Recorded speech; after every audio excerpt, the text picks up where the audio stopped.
ക്ലാസ്സിലേക്ക് എല്ലാവർക്കും സ്വാഗതം. ഇന്നത്തെ topic growth of political associations in India and the birth of international Congress എന്നുള്ളതാണ്. 1838 കൊൽക്കത്തയിൽ രൂപം കൊണ്ട ലാൻഡ് ഹോൾഡേഴ്സ് സൊസൈറ്റിയാണ് ഇന്ത്യയിലെ ആദ്യത്തെ പൊളിറ്റിക്കൽ അസോസിയേഷൻ.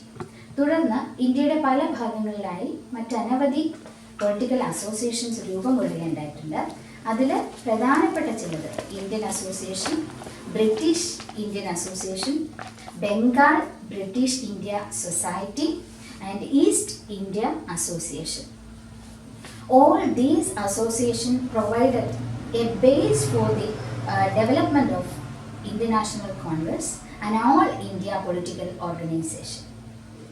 ഇതുപോലെ മറ്റ് അനവധി പൊളിറ്റിക്കൽ ഓർഗനൈസേഷൻസ് ഇന്ത്യയിൽ ഫോം ചെയ്തിട്ടുണ്ട്. അപ്പോൾ അവയുടെയൊക്കെ ചരിത്രത്തിലേക്ക് നമുക്കൊന്ന് നോക്കാം. ലണ്ടൻ ഇന്ത്യൻ സൊസൈറ്റി 1865 ദാദാഭായ് നവറോജിയുടെ നിർദ്ദേശപ്രകാരം ഇംഗ്ലണ്ടിലെ ഇന്ത്യൻ സ്റ്റുഡൻസ് ആരംഭിച്ച ഇന്ത്യൻ ഓർഗനൈസേഷനാണ് ലണ്ടൻ ഇന്ത്യൻ സൊസൈറ്റി. ഈ സൊസൈറ്റിയുടെ ലക്ഷ്യം എന്ന് പറയുന്നത് ഇന്ത്യൻസിൻ്റെ ഗ്രിവൻസസ്, ഇന്ത്യക്കാരനുഭവിക്കുന്ന കഷ്ടപ്പാടുകൾ, അവരുടെ ബുദ്ധിമുട്ടുകൾക്ക് പരിഹാരം കാണുക എന്നുള്ളതും, അതുപോലെ തന്നെ ഇംഗ്ലീഷ് പത്രങ്ങളിൽ ഇന്ത്യക്കാരെക്കുറിച്ച് മോശമായി ചിത്രീകരിക്കുന്ന തരത്തിലുള്ള അല്ലെങ്കിൽ മിസ് റെപ്രസെൻ്റ് ചെയ്യുന്ന തരത്തിലുള്ള വാർത്തകൾ വരുന്നത് ഒപ്പോസ് ചെയ്യുക എന്നുള്ള ഒരു ലക്ഷ്യത്തോടു കൂടിയാണ് ഈ ലണ്ടൻ ഇന്ത്യൻ സൊസൈറ്റി രൂപീകരിക്കപ്പെട്ടത്. ഈ സൊസൈറ്റിയിലെ പ്രൊമിനൻ്റ് ആയിട്ടുള്ള പ്രധാനപ്പെട്ട ഫൗണ്ടർ മെമ്പേഴ്സ് എന്ന് പറയുന്നത് ഫിറോസ് ഷാ മേത്ത, ബദ്രുദ്ദീൻ തിയാബ്ജി, W.C. ബാനർജി, മൻമോഹൻ ഘോഷ് എന്നിവരായിരുന്നു.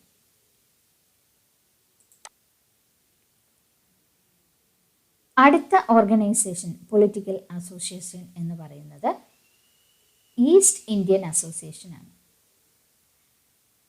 ഈസ്റ്റ് ഇന്ത്യൻ അസോസിയേഷൻ 1866 ലണ്ടനിൽ ദാദാഭായ് നവറോജിയുടെ നേതൃത്വത്തിലാണ് രൂപീകരിക്കപ്പെടുന്നത്.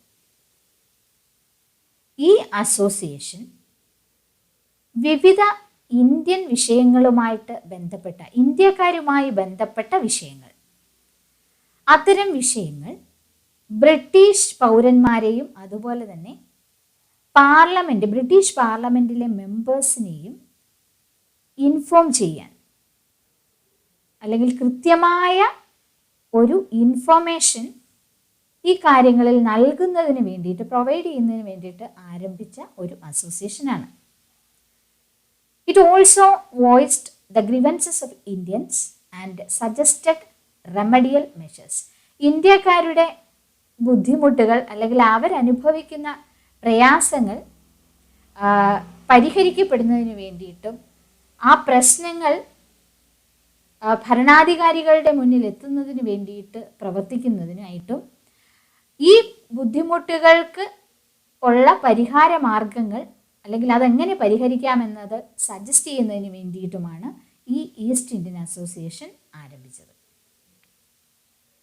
Dadabhai Naoroji, the grand old man of India അല്ലെങ്കിൽ ഇന്ത്യയുടെ വന്ധ്യ വയോധികൻ, അദ്ദേഹം ബ്രിട്ടീഷുകാർ ബേസിക്കലി വളരെ ജസ്റ്റായിട്ടുള്ള, വളരെ ഗുഡായിട്ടുള്ള, വളരെ നല്ല ഒരു വിഭാഗം ആളുകളാണ് എന്ന് വിശ്വസിച്ചിരുന്ന ആളാണ്. അപ്പോൾ അദ്ദേഹത്തെ സംബന്ധിച്ചിടത്തോളം എന്താണ് ഇന്ത്യക്കാരുടെ പ്രശ്നങ്ങൾ എന്ന് കൃത്യമായിട്ട് ബ്രിട്ടീഷുകാരെ ബോധിപ്പിച്ച് കഴിഞ്ഞാൽ, അതവർക്ക് മനസ്സിലായി കഴിഞ്ഞാൽ അതിനുള്ള റെമഡിയൽ മെഷേഴ്സ് ബ്രിട്ടീഷുകാരുടെ ഭാഗത്തു നിന്നും ഉണ്ടാവും, അല്ലെങ്കിൽ പരിഹാരം ബ്രിട്ടീഷുകാർ തന്നെ ചെയ്തു തരും എന്നാണ് അദ്ദേഹം വിശ്വസിച്ചിരുന്നത്. So he wanted to place the true state of affairs in India before the people of England so that the problems of the Indians may be resolved. ഈ അസോസിയേഷന് മുംബൈ, കൽക്കട്ട, ചെന്നൈ ഇവിടങ്ങളിലൊക്കെയും ബ്രാഞ്ചസ് ഉണ്ടായിരുന്നു.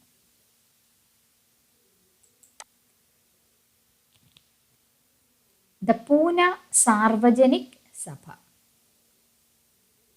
1870 ജസ്റ്റിസ് മഹാദേവ് ഗോവിന്ദ റാനഡെ, അദ്ദേഹം പടിഞ്ഞാറേ ഇന്ത്യയിൽ ആരംഭിച്ച ഒരു പൊളിറ്റിക്കൽ ഓർഗനൈസേഷനാണ് ദ പൂന സാർവജനിക് സഭ. It made the people aware of their political rights. ജനങ്ങളുടെ political റൈറ്റ്സിനെ പറ്റി അവരെ ബോധവാന്മാരാക്കുക, അതുപോലെ ഈ റൈറ്റ്സ് നേടിയെടുക്കുന്നതിന് വേണ്ടിയിട്ട് ഉള്ള കോൺസ്റ്റിറ്റ്യൂഷണൽ ഫൈറ്റ്, അതായത് നിയമാനുസൃതമായി ഉള്ള സമരത്തിലൂടെ തന്നെ തങ്ങളുടെ അവകാശങ്ങൾ നേടിയെടുക്കാൻ ആളുകളെ അവെയറാക്കുക അല്ലെങ്കിൽ അവരെ പ്രിപ്പയർ ചെയ്യുക എന്നുള്ളതായിരുന്നു ഈ പൂന സാർവജനിക് സഭയുടെ പ്രധാനപ്പെട്ട ലക്ഷ്യം എന്ന് പറയുന്നത്. ഇന്ത്യൻ അസോസിയേഷൻ 1876 ഇന്ത്യൻ അസോസിയേഷൻ രൂപീകരിക്കപ്പെടുകയുണ്ടായി. ഇതൊരു തരത്തിൽ പറഞ്ഞാൽ ഒരു ഓൾ ഇന്ത്യ മൂവ്മെൻ്റ് ആയിരുന്നു. ഇതിൻ്റെ നേതൃത്വം വഹിച്ചിരുന്നത് സുരേന്ദ്രനാഥ ബാനർജി ആയിരുന്നു. ഈ അസോസിയേഷനിലെ പ്രധാനപ്പെട്ട അംഗങ്ങൾ എന്ന് പറയുന്നത് അതിൽ ലോയേഴ്സ് ഉൾപ്പെട്ടിരുന്നു, മറ്റ് പ്രൊഫഷണലുകൾ ഉൾപ്പെട്ടിരുന്നു, എഡ്യൂക്കേറ്റഡ് ആയിട്ടുള്ള മിഡിൽ ക്ലാസ്സിലെ മെമ്പേഴ്സും ഈ അസോസിയേഷൻ്റെ ഭാഗമായിട്ട് പ്രവർത്തിച്ചിരുന്നു. ഈ അസോസിയേഷന് ബംഗാളിലും അതുപോലെ തന്നെ ബംഗാളിന് പുറത്ത് ടൗൺ ഏരിയാസിലും ഈ അസോസിയേഷന് ബ്രാഞ്ചസ് ഉണ്ടായിരുന്നു. എന്തായിരുന്നു ഇന്ത്യൻ അസോസിയേഷൻ്റെ ഒബ്ജക്റ്റീവ്സ് അല്ലെങ്കിൽ ലക്ഷ്യങ്ങൾ? First one, creation of A strong body of public opinion. Second one, integration of Indian people on the basis of common political interest. Third one, promotion of friendly relations between Hindus and Muslims. Fourth one, mass participation in political movements. ജനങ്ങൾക്ക് അഭിപ്രായം പ്രകടിപ്പിക്കുന്നതിനും അല്ലെങ്കിൽ അവരുടെ ആവശ്യങ്ങൾ ഉന്നയിക്കുന്നതിനും വേണ്ടി ഒരു platform അല്ലെങ്കിൽ ഒരു മീഡിയമായി പ്രവർത്തിക്കുക എന്നുള്ളതാണ് ഒരു ലക്ഷ്യം എന്ന് പറയുന്നത്. അതുപോലെ തന്നെ ഒരു കോമൺ പൊളിറ്റിക്കൽ ഇൻട്രസ്റ്റിന് വേണ്ടി എല്ലാ ജനങ്ങളുടെയും താല്പര്യങ്ങൾ സംരക്ഷിക്കുന്നതിന് വേണ്ടി ഇൻ്റഗ്രേറ്റഡ് ആയിട്ടുള്ള ഒരു പ്രവർത്തനം കാഴ്ചവെക്കുക എന്നുള്ളതും അതിൻ്റെ ഒരു ലക്ഷ്യമാണ്. അതുപോലെ തന്നെ ഹിന്ദു ജനതയും മുസ്ലിം ജനതയും തമ്മിലുള്ള സൗഹാർദ്ദം, ഫ്രണ്ട്ലി റിലേഷൻ പ്രൊമോട്ട് ചെയ്യുക എന്നുള്ളത് മറ്റൊരു ലക്ഷ്യമായിരുന്നു. അതുപോലെ തന്നെ ജനങ്ങളെ ഒന്നാകെ പബ്ലിക് മൂവ്മെൻറ്റുകളിൽ ഭാഗഭാക്കാക്കുക, അവരെയും കൂടി പാർട്ടിസിപ്പേറ്റ് ചെയ്യത്തക്ക രീതിയിൽ ഒരു മാസ് മൂവ്മെൻറ്റ് ഓർഗനൈസ് ചെയ്യുക എന്നുള്ളതും ഇന്ത്യൻ അസോസിയേഷൻ്റെ ലക്ഷ്യങ്ങളിൽ ഒന്നായിരുന്നു. എന്തൊക്കെയായിരുന്നു ഈ അസോസിയേഷൻ്റെ achievements? Indian association launched agitations against oppressive acts. Oppressive ആയിട്ടുള്ള പല നിയമങ്ങൾക്കെതിരെയും പ്രതിഷേധ പ്രകടനങ്ങളും മറ്റും ഓർഗനൈസ് ചെയ്തിട്ടുണ്ട് ഇന്ത്യൻ അസോസിയേഷൻ. അത്തരത്തിലുള്ള ഒപ്രസീവ് ആക്ടുകളിൽ പ്രമുഖമായവ എന്ന് പറയുന്നത് license act, arms act, vernacular press act എന്നിവയാണ്. അതുപോലെ തന്നെ ICS എക്സാമിനേഷൻ അല്ലെങ്കിൽ ഇന്ത്യൻ സിവിൽ സർവീസ് എക്സാമിനേഷൻ്റെ പ്രായപരിധി, ആ എക്സാം എഴുതുന്നതിനുള്ള പ്രായപരിധി 21 നിന്ന് 19 വയസ്സിലേക്ക് കുറച്ചതിനെതിരെയും ഈ അസോസിയേഷൻ്റെ നേതൃത്വത്തിൽ പ്രൊട്ടസ്റ്റ് മൂവ്മെൻറ്റ്സ് നടക്കുകയുണ്ടായി. അതുപോലെ ബ്രിട്ടീഷ് അധീനതയിലുള്ള പ്ലാന്റേഷനുകളിൽ വർക്ക് ചെയ്യുന്ന തൊഴിലാളികളുടെ ക്ഷേമത്തിന് വേണ്ടിയിട്ടും ഇന്ത്യൻ അസോസിയേഷൻ ശബ്ദമുയർത്തിയിട്ടുണ്ട്. പക്ഷേ the association failed to attain all India character. പക്ഷേ ഒരു ഓൾ ഇന്ത്യ ക്യാരക്ടർ അറ്റൈൻ ചെയ്യാൻ ഈ അസോസിയേഷന് സാധിക്കാതെ പോയി എന്നുള്ളതാണ് അതിൻ്റെ ഒരു പോരായ്മ എന്ന് പറയുന്നത്.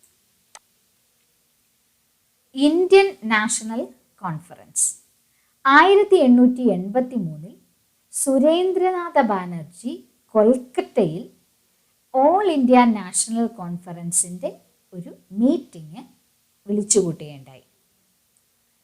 ഈ ഇന്ത്യൻ നാഷണൽ കോൺഫറൻസ് എന്ന് പറയുന്നത് ഒരു പ്രൊവിൻഷ്യൽ ഓർഗനൈസേഷനാണ്, ഒരു പ്രവിശ്യയിൽ മാത്രം കേന്ദ്രീകരിക്കുന്ന ഒരു ഓർഗനൈസേഷൻ.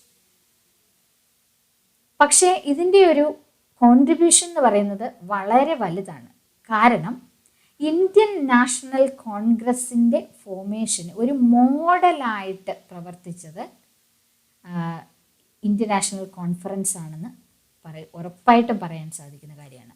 ഈ ഇന്ത്യൻ നാഷണൽ കോൺഫറൻസിൻ്റെ ഫോർമേഷന് ശേഷം ഏതാണ്ട് 2 വർഷങ്ങൾക്ക് ശേഷമാണ് ഇന്ത്യൻ നാഷണൽ കോൺഗ്രസ് രൂപീകരിക്കപ്പെടുന്നത്. നാഷണൽ കോൺഫറൻസിൻ്റെ 2ാമത്തെ സെഷൻ, ഫസ്റ്റ് സെഷൻ ആൾറെഡി പറഞ്ഞു 1883 കൂടിയത്. 1885 2ാമത്തെ സെഷൻ കൊൽക്കത്തയിൽ വെച്ച് വീണ്ടും കൂടുകയുണ്ടായി. ഈ സെയിം പീരീഡിലാണ് മുംബൈയിൽ 1885 ഇന്ത്യൻ നാഷണൽ കോൺഗ്രസിൻ്റെ ഫസ്റ്റ് മീറ്റിംഗ് കൂടുന്നത്. ഈ 2 ബോഡീസും, അതായത് ഇന്ത്യൻ നാഷണൽ കോൺഫറൻസും ഇന്ത്യൻ നാഷണൽ കോൺഗ്രസും, 2 പേരും സെർവ് ചെയ്യുന്നത് ഒരേ പർപ്പസാണ്. That is to work for the welfare of ഇന്ത്യൻസിൻ്റെ ക്ഷേമമാണ് ഈ 2 ഓർഗനൈസേഷൻ്റെയും ലക്ഷ്യം എന്ന് പറയുന്നത്. 2 പേരും അതിനു വേണ്ടിയിട്ടാണ് പ്രവർത്തിക്കുന്നത്. So the national conference merged with the Indian national Congress in December 1886. അതുകൊണ്ട് തന്നെ 1886 ഡിസംബറിൽ ഇന്ത്യൻ നാഷണൽ കോൺഗ്രസിൻ്റെ ഭാഗമായിട്ട് നാഷണൽ കോൺഫറൻസ് മാറുകയാണുണ്ടായത്. 2 ഓർഗനൈസേഷൻ കൂടി മേർജ് ചെയ്തു, തമ്മിൽ ലയിച്ചു ചേർന്നു.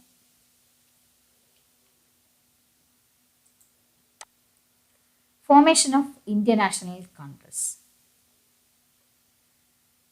It was A.O. Hume, a retired British member of the Indian Civil Service, who wanted to set up an organization that would draw the government's attention to the administrative drawbacks and suggest means to rectify them. അപ്പോൾ ഗവൺമെൻറ്റിൻ്റെ attention അല്ലെങ്കിൽ ശ്രദ്ധ ആകർഷിക്കുന്നതിന് വേണ്ടിയിട്ടൊരു organisation setup ചെയ്യണമെന്നും ആ organisation വഴി ഭരണത്തിലെ പോരായ്മകളും മറ്റ് പ്രശ്നങ്ങളുമൊക്കെ ചൂണ്ടിക്കാണിക്കപ്പെടണമെന്നും അത് ആ പോരായ്മകൾ റെക്ടിഫൈ ചെയ്യപ്പെടണം, അതുപോലെ തന്നെ പരിഹരിക്കപ്പെടണം. അപ്പോൾ അതിനു വേണ്ടിയിട്ട് ആണ് ഒരു ഓർഗനൈസേഷൻ സെറ്റപ്പ് ചെയ്യുക എന്നുള്ളൊരു ഉദ്ദേശത്തോടു കൂടി A.O. ഹ്യൂം അല്ലെങ്കിൽ അലൻ ഒക്ടേവിയൻ ഹ്യൂം, അദ്ദേഹം ബ്രിട്ടീഷ് ഇന്ത്യൻ സിവിൽ സർവീസിലെ ഒരു റിട്ടയേർഡ് മെമ്പറാണ്, ബ്രിട്ടീഷുകാരനാണ്. അപ്പോൾ അദ്ദേഹമാണ് ഈ ഓർഗനൈസേഷൻ്റെ രൂപീകരണത്തിന് ആവശ്യമായിട്ടുള്ള മുൻകൈ എടുക്കുന്നത്. അങ്ങനെ 1884 A.O. Hume in consultation with the Indian leaders laid the foundation of Indian National Union. So ആദ്യം ഇതിൻ്റെ പേര് ഇന്ത്യൻ നാഷണൽ കോൺഗ്രസ് എന്നല്ല, ഇന്ത്യൻ നാഷണൽ യൂണിയൻ എന്നാണ്. ഇന്ത്യൻ നാഷണൽ കോൺഗ്രസിൻ്റെ രൂപീകരണ കാലഘട്ടത്തിൽ ബ്രിട്ടീഷ് ഇന്ത്യൻ വൈസ്രോയി ആയിരുന്നത് ലോർഡ് ഡെഫറിൻ ആയിരുന്നു. അദ്ദേഹവും ഈ ഇന്ത്യൻ നാഷണൽ കോൺഗ്രസിൻ്റെ രൂപീകരണവുമായി ബന്ധപ്പെട്ട തീരുമാനത്തെ സപ്പോർട്ട് ചെയ്യുകയാണ് ചെയ്തത്. കാര്യം അദ്ദേഹത്തെ സംബന്ധിച്ചിടത്തോളം ഈ ഓർഗനൈസേഷൻ്റെ ഫോർമേഷൻ എന്ന് പറയുന്നത് ബ്രിട്ടീഷ് ഭരണത്തെ സംബന്ധിച്ചിടത്തോളം അല്ലെങ്കിൽ ബ്രിട്ടീഷ് ഗവൺമെൻറ്റിനെ സംബന്ധിച്ചിടത്തോളം ഒരു സേഫ്റ്റി വാൽവായിട്ട് പ്രവർത്തിക്കും എന്നുള്ള വിശ്വാസമാണ്. അതായത് ബ്രിട്ടീഷ് ഗവൺമെൻറ്റിൻ്റെ ഇന്ത്യയിലെ ഇൻട്രസ്റ്റ്, അതായത് ബ്രിട്ടീഷ് ഇൻട്രസ്റ്റ് ഇൻ ഇന്ത്യ എന്താണോ ഭരണം ഭരണം കൊണ്ട് അവർ ഉദ്ദേശിക്കുന്നത്, അവരുടെ താല്പര്യങ്ങൾ എന്തൊക്കെയാണോ അത് സംരക്ഷിക്കാൻ തീർച്ചയായിട്ടും ഈ ഓർഗനൈസേഷൻ്റെ ഫോർമേഷൻ കൊണ്ട് സാധിക്കും എന്ന് ലോർഡ് ഡെഫറിൻ വിശ്വസിച്ചു. അപ്പോൾ ബ്രിട്ടീഷ് ഭരണകൂടത്തിനെതിരെ ഉണ്ടാകുന്ന ഏതൊരു പ്രൊട്ടസ്റ്റിനെയും തടുത്തു നിർത്താൻ ഈ ഇന്ത്യൻ നാഷണൽ കോൺഗ്രസിൻ്റെ ഓർഗനൈസേഷൻ അല്ലെങ്കിൽ രൂപീകരണം മുഖേന സാധിക്കുമെന്നായിരുന്നു ഈ സേഫ്റ്റി വാൽവ് തിയറി കൊണ്ട് ബ്രിട്ടീഷ് ഭരണാധികാരികളുടെ ഭാഗത്തു നിന്നും ഉള്ള ഒരു അനുമാനം എന്ന് പറയുന്നത്.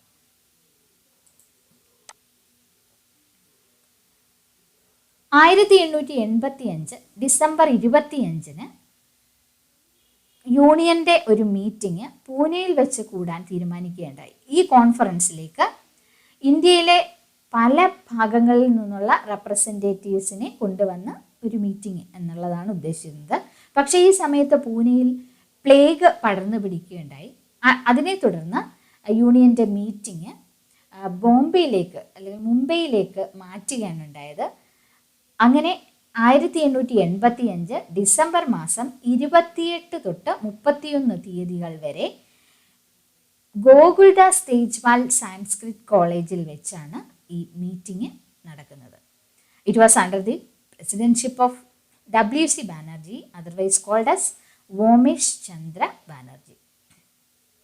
അപ്പോൾ W.C. ബാനർജിയുടെ നേതൃത്വത്തിൽ 1885 ഡിസംബർ 28 തൊട്ട് 31 വരെ മുംബൈ അല്ലെങ്കിൽ ബോംബെ ഗോകുൽദാസ് തേജ്പാൽ സാൻസ്ക്രിറ്റ് കോളേജിൽ വെച്ചാണ് ഇന്റർനാഷണൽ കോൺഗ്രസിൻ്റെ ആദ്യത്തെ മീറ്റിംഗ് നടക്കുന്നത്. And the meeting was attended by 72 delegate. India എമ്പാടുമുള്ള 72 റെപ്രസെൻറ്റേറ്റീവ്സ് ആണ് ഈ മീറ്റിംഗ് അറ്റൻഡ് ചെയ്തിരുന്നത്. And on the suggestion of Dadabhai Naoroji the name of the union was changed to Indian national Congress. അതുവരെ യൂണിയൻ എന്നറിയപ്പെട്ടിരുന്ന ഇന്ത്യൻ നാഷണൽ യൂണിയൻ എന്നറിയപ്പെട്ടിരുന്ന ഈ ഓർഗനൈസേഷൻ്റെ പേര് നമ്മുടെ ദാദാഭായ് നവറോജിയുടെ നിർദ്ദേശപ്രകാരം, അദ്ദേഹത്തിൻ്റെ സജഷൻ പ്രകാരം ഇന്ത്യൻ നാഷണൽ കോൺഗ്രസ് എന്നാക്കി മാറ്റുകയാണ് ഉണ്ടായത്. Thus, the foundation of the International Congress was laid on December 28, 1885. അങ്ങനെ 1885 ഡിസംബർ 28 ഇന്ത്യൻ നാഷണൽ കോൺഗ്രസ് രൂപീകരിക്കപ്പെട്ടു.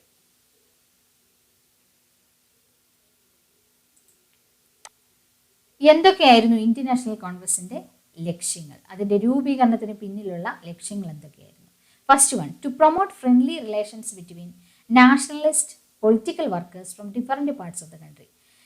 രാജ്യത്തിൻ്റെ വിവിധ ഭാഗങ്ങളിൽ നിന്നുള്ള നാഷണൽ പൊളിറ്റിക്കൽ വർക്കേഴ്സുമായിട്ട് ഉള്ള ആ ഒരു ഫ്രണ്ട്ലി റിലേഷൻ പ്രൊമോട്ട് ചെയ്യുക, അവർ തമ്മിലുള്ള ആ ഒരു റിലേഷൻഷിപ്പ്, സൗഹാർദ്ദപരമായിട്ടുള്ള റിലേഷൻഷിപ്പ് ഒന്നുകൂടി ഊട്ടി ഉറപ്പിക്കുക എന്നുള്ളതായിരുന്നു. അത് പ്രൊമോട്ട് ചെയ്യുക. 2, to develop and consolidate the feelings of national unity irrespective of caste, religion or province. പ്രവിശ്യ ഏതെന്നോ മതമേതെന്നോ ജാതി ഏതെന്നോ എന്നുള്ള യാതൊരു ഭേദവും കൂടാതെ നാഷണൽ യൂണിറ്റിയുടെ ഫീലിങ്സ്, അതായത് ദേശീയ വികാരം, അത് ഉണർത്തുകയും ഡെവലപ്പ് ചെയ്യുകയും ചെയ്യുക എന്നുള്ളതായിരുന്നു മറ്റൊരു ലക്ഷ്യം. 3rd one, to formulate popular demands and present them before the government. ജനങ്ങളുടെ ഡിമാൻഡ്സ് എന്തൊക്കെയാണെന്ന് അറിയുക, അതുപോലെ തന്നെ അത് ഗവൺമെൻറ്റിന് മുന്നിൽ അവതരിപ്പിക്കുക. എന്തൊക്കെയാണ് ജനങ്ങളുടെ ആവശ്യങ്ങൾ, അവരുടെ ബുദ്ധിമുട്ടുകൾ, അവരുടെ പ്രശ്നങ്ങൾ എന്തൊക്കെയാണ്, ആ ഡിമാൻഡ്സ് ഒക്കെ തന്നെയും ഗവൺമെൻറ്റിന് മുന്നിൽ അവതരിപ്പിക്കാനുള്ളൊരു മീഡിയമായിട്ട് ഈ ഓർഗനൈസേഷൻ പ്രവർത്തിക്കും. അതാണ് മൂന്നാമത്തെ ലക്ഷ്യം. 4, to train and organise the public opinion in the country. അപ്പോൾ അത് നാലാമത്തെ ലക്ഷ്യം. അപ്പോൾ ഇങ്ങനെ 4 ലക്ഷ്യങ്ങൾ ആണ് ഇന്ത്യൻ നാഷണൽ കോൺഗ്രസ്സിന് ഉണ്ടായിരുന്നത്.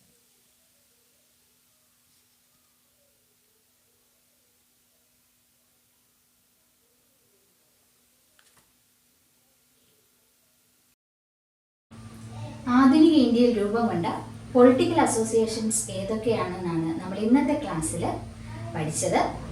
ഈ പൊളിറ്റിക്കൽ അസോസിയേഷൻസ് ആണ് പിന്നീട് ഇന്ത്യൻ നാഷണൽ കോൺഗ്രസിൻ്റെ രൂപീകരണത്തിനുള്ള ഒരു ബേസ് പ്രദാനം ചെയ്തതും. ഈ ഇന്ത്യൻ നാഷണൽ കോൺഗ്രസ് പിന്നീട് നമ്മുടെ ഫ്രീഡം സ്ട്രഗിളിനെ ലീഡ് ചെയ്യുകയും 1947 നമുക്ക് സ്വാതന്ത്ര്യം നേടാൻ സാധിക്കുകയും ചെയ്തു.